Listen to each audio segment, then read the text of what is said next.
who we got with us today? It's Steven. What would you like to Tell us about where you grew up, how you grew up, Mr. Steven. Well, I'm from the Midwest. A lot of people are staggered or stated on where they from or where they grew up. And nowadays, once you got a older generation to a younger generation, you got to step back and you got to realize, you know, how we gonna keep on keeping on, you know, with our legacies to whatever it is that people, you know, portray or forte or whatever you want to call it to be remembered. And it's just like, you know, you got us ones that grew up amongst all this stuff, let's say the mid generation, you know, 30s and 40s, 20s, so forth. And they always got some question or answer, like they, you know, following up with the younger generation or trying to misguide the older or the younger. They're right in the middle, just trying to you know, keep things either interesting or just drama fulfilled, you know, with some bullshit. And it's just like, excuse my language, but it's like, you know, stop trying to, you know, either be, you know, so needy or so want.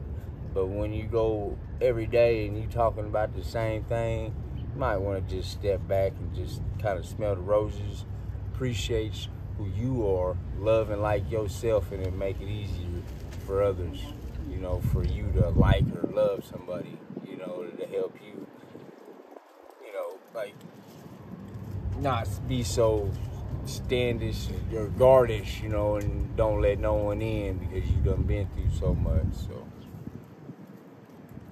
that's it on that part there. So What kind of household did you come from growing up? I grew up in the suburbs, the hood, stuff like that. So Mom and dad in the household? yeah. What schools did you go to? Oh, I went to grade schools, you know, middle schools and high schools, but, you know, and alternative schools. But it was just a lesson with, you know, we trying to keep everybody just going to class and not skipping and all that. We just trying to help that figure. But, you know, there was a lot of things going on. And I'm not saying I'm perfect. I made some, you know, some bad decisions, but I learned from it, and that's what matters. So.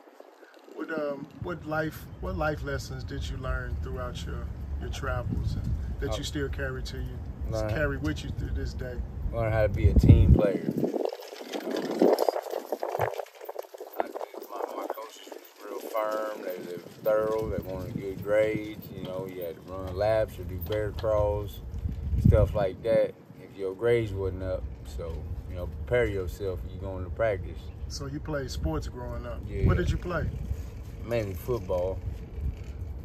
What position? I played wide receiver, strong safety, free safety to, you know, backup quarterback. And it was just a real decision with my mom on throwing me on the field when I was just knee high, you know, to 3 to 4 years old. You know, she just got me out there, and that's pretty much all she wrote on that. And it was just destined, you know what I'm saying, for just bigger and better things, man, for our future. What made you stop playing? Oh, just grades and just the streets, you know, kind of had me stronger than the books. Who introduced you to the street lifestyle? Oh, it just comes, and as it goes, as you leaving the yard to the neighborhood to get your brown bag up the street at the store, you know, just trying to get it right back home. What were you introduced into the streets? What were you introduced to? Just initially? Friends and getting out there and playing, and you know, playing like the little sports games like the kickball, and you know, going to your friend's house and, you know, either having a sleepover, you know, with the girls and they little parties they having and stuff like that. You just want to be there, and you know, you just want to have fun and be right there with your buds or your your friends, family, and wake up and, you know, you do it all over again. You keep on keeping on. Did you graduate from high school? You can say I did, but it was more or less of it was just seeing the effort, seeing people try, seeing people wanting to, you know, as long as you showed up, that's pretty much the extent of it, you know, with the grown folks, you know. Well, he showed up, you know, such and such, you know. So it was just learning from the detentions to the suspensions on how to be a primary, you know what I'm saying, dividend or however you say the dang words. There's a lot of words out there. I try to say the ones that make sense with meanings behind them that was created among our time, you know. What did life take you after school? After you left school, what happened with life? It kind of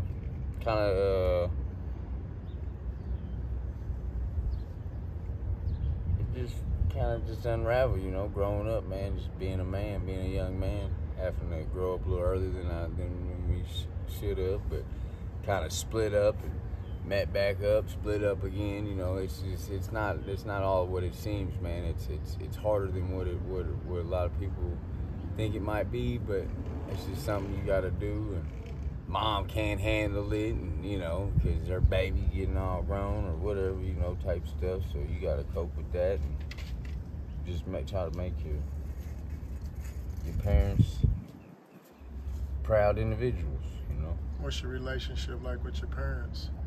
It's very good. It's really good. Are they still in the area? No, well, they're kind of different states right now. You're originally from this state? Yeah, this is kind of like 4 states right now. It's just like once you get by the river, it's you know what I'm saying, 4 connections. So. What caused you guys to go in separate states, separate directions? No, just trying to see, you know, getting a good job and just staying not too far, but just staying with a primary or a proper distance on, you know, just if it's really important and things just meant to be, you know. It ain't too far away, you know, to have an excuse on, you know, how you can see him or if you can't. So. When the last time you communicated with him? Oh, it's been a little while. Father's Day was yesterday. Yeah. Do you have any children? No, not that I know of. I mean, if you could go back and flip the pages in your life and do things over and make some changes, what would you do? I'd probably follow through with football, stayed in school, and really buckled down and got more on the ball than I was at the time, you know.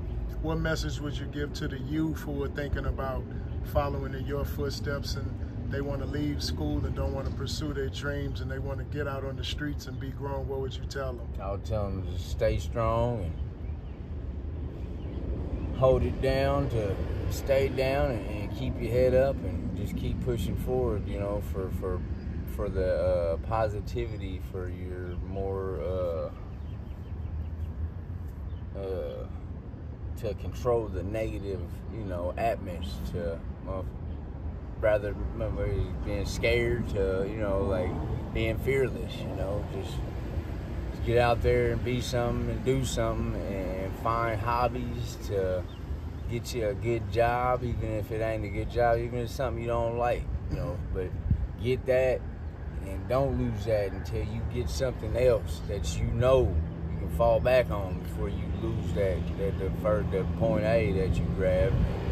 Make sure you got B ready for C, for D to just be right there for you at all times. Do you have any ways to be contacted? Do you have any social media? Do you have any Cash App if people want to reach out and share resources with you?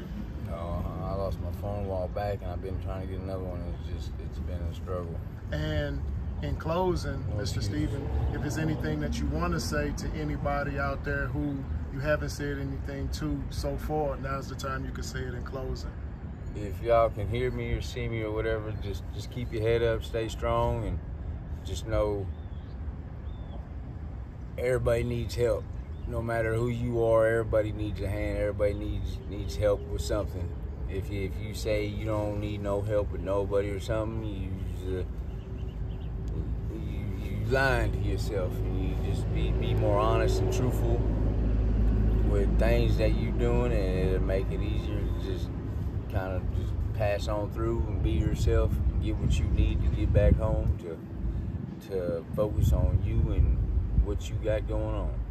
We appreciate you taking time out with us, Mr. Stephens. Thank you very much. Thank you.